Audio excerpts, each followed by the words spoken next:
What's up, everyone? ADHD and Dad here to give you my honest thoughts and critiques about the Godforge beta. We're going to talk about our first impressions, we're going to talk about our core team comp, and of course, what's been great and what needs improvement. We're so close to the end of beta. It's scheduled currently to end sometime in the middle of the day, Tuesday, June 2nd.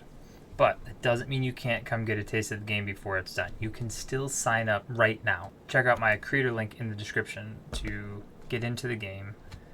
And there's been lots of talk that all the heroes you get now in Beta 1 will carry over to Beta 2. They'll lose their ascensions and levels, but you will have your core roster. So get in here and get those heroes ready for Beta 2.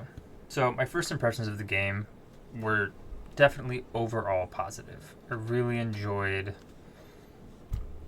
a majority of what I got to experience. Some key highlights were I really enjoyed the voice acting in campaign, the parallax cinematics in campaign were really cool and really well done. Also getting a guaranteed legendary really quickly, having that fast track was a great feature that made the game feel good really early on. And the first legendary I pulled being Lamashtu was incredible. Would have been better if his core wasn't bugged, but still a super cool pull. Also, just getting to see all the different unique ideas that the Fateless team came up with for their dungeon bosses and campaign stories in general. All around, just really good. I just talked about Lamashtu being my first legendary pull. The rest of my core team roster was my starting champion was Lady Jacques. My legendary I had from the mini game was Athena. My first legendary pull was Lamashtu, and then the other two champions that I added to my roster to help round out the team for dungeons were Isolde and Inari. Lady Jacques and Lamashtu worked great as AoE wave clears, and Isolde and Inari were a buff turn meter increase, support role to really help round out the team, and keeping everyone alive, of course, was Athena, placing her super big shields. Now, there were several things that I loved getting to see in Godforge Beta, but my top three, I'd have to say, would be the Bazaar, the Godforge, and free equipment swapping. I preface all these things to say that I used to play Raid Shadow Legends many years ago for a really long time, and so a lot of these praises come from direct comparison to both games and how some of these features in Raid just felt really bad, and I feel like Godforge has done a really great job of improving on them. So first, absolutely love the Bazaar. The feels like equivalent is the market in Raid, and when I played at least, it was just a useless feature. There was a bunch of random, really low-level gear for gold that there was no point in buying, and every 20 days you might get a blue shard. It was just a really useless feature, and it felt bad. But the Bazaar in Godforge feels so good. You've got your box of mysteries with a bunch of amazing choices, minus the 20 Immortal Ether Stones. That could definitely be tweaked. I think 5 Ancestral Stones would be better. But you can purchase Ether Stones, you can purchase other core materials, and you could purchase gear, but at a pretty high rarity. Now, there's definitely room for tweaks and improvement in it, but overall the Bazaar feels like a really good feature. Second, the Godforge.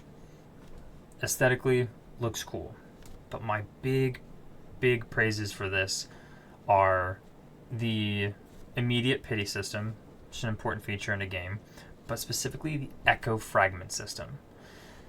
It gives you an opportunity to get a handful of predetermined legendaries for both Eternals and Ancestral Ether Stones, but more than that is if you've pulled legendaries, eventually you can exchange those Echo Fragments for duplicates of your legendary champions, which has been such a pain point in other games, is you get the one you need, but then you don't get the duplicates to make it even stronger. And so to have an overtime guaranteed way of doing that for that one champion you just really want to build out is an incredible feature.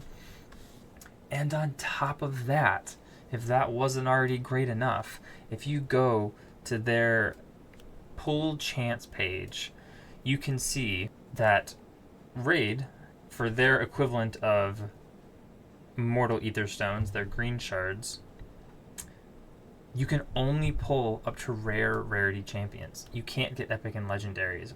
And even though the rates are abysmally low, there's a chance you could get a legendary from your Mortal Ether Stones. Just feels like such a cool, simple way for a game to say, hey, we think that you as the player are cool, and we're just going to give you a chance to feel amazing when you're just flipping through your gray and your green rarities, and then bang, legendary someday. And also, just another minor thing, you can see here as well that the rates for shard pulls are just slightly better for their Ancestrals versus Blues. We get an extra 1% chance to get those epics. So, Godforge feels good, like the direction it's going in. And the last praise is free gear swapping. Once again, in Raid Shadow Legends, when I played the game, you had to pay money every single time you wanted to unequip a piece of gear. And the more you leveled it up, the more expensive it was. And it just felt terrible. You had to really pick the right piece the first time. And making versatile team compositions was nigh impossible. Or rather, it just cost more resources finding duplicate pieces of gear that were good, instead of just being able to move them around and actually build lots of different kinds of gear because it feels safe to do so. And though Godforge has added their attunement system to the game, which you do pay a little bit of gold for, and currently the weapons attunement is far too expensive, but the gear attunement is really quite nominal in retrospect, and you don't have to attune it. You can just have your gear, which still has all really, really good stats on it. So that feels like an incredible feature. One of my biggest gripes about Raid in the past, that Godforge just has done right off the bat. Free gear swapping. Thank you, Godforge. Now, as far as my critiques go, I've watched a lot of other great content creators who have made a lot of great in-depth points about so many different parts of this game. And so I'm going to try to hit on some that I haven't heard a lot, and I'm going to encourage you to go check out so many of them, such as Brad Bod Gaming, Mr. Sneaky, and Ramsey, just to name a few. There's some really great thoughts to add to this conversation. For me, first, in Hero Collector games, you will eventually reach a point where you're going to be doing some farming. And oftentimes that comes in the form of doing multi-battles that just run on auto while you walk away to do something else, because we don't all have 100 hours a day to just sit and play a game. And what feels like a pretty simple feature to be added that I would really like to see would just be a multi-battle reward results screen.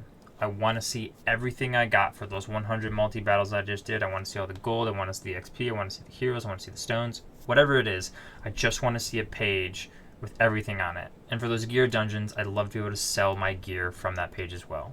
Secondly, it comes as a praise and a critique, the system in place currently to be able to convert various resources such as ascension stones and ability pages exists in the game, that you can go from lower to higher tier of that resource. Great concept. The implementation of this is unfortunately really lacking, as the button is really hard to find. Additionally, Rivenite should also be able to be converted, and thirdly to all of that, it'd be really great if not only could we go up, but if we could also go back down, converting higher tier things into lower tier, if we so wish. So those are just some of my top praises and critiques for the game. But if you want to hear more, make sure to go check out my Twitch VOD from my 7th day of playing the beta, where we shared all of our thoughts, the good and the bad, answered questions from chat, and just had a great general conversation about the game. I'll have a link down in the description. Once again, it's not too late for you to get into the beta and check it out, even with just a few days left to go. If you enjoyed the video, be sure to like the video and hit that subscribe button, and I will see you in the next one. Peace.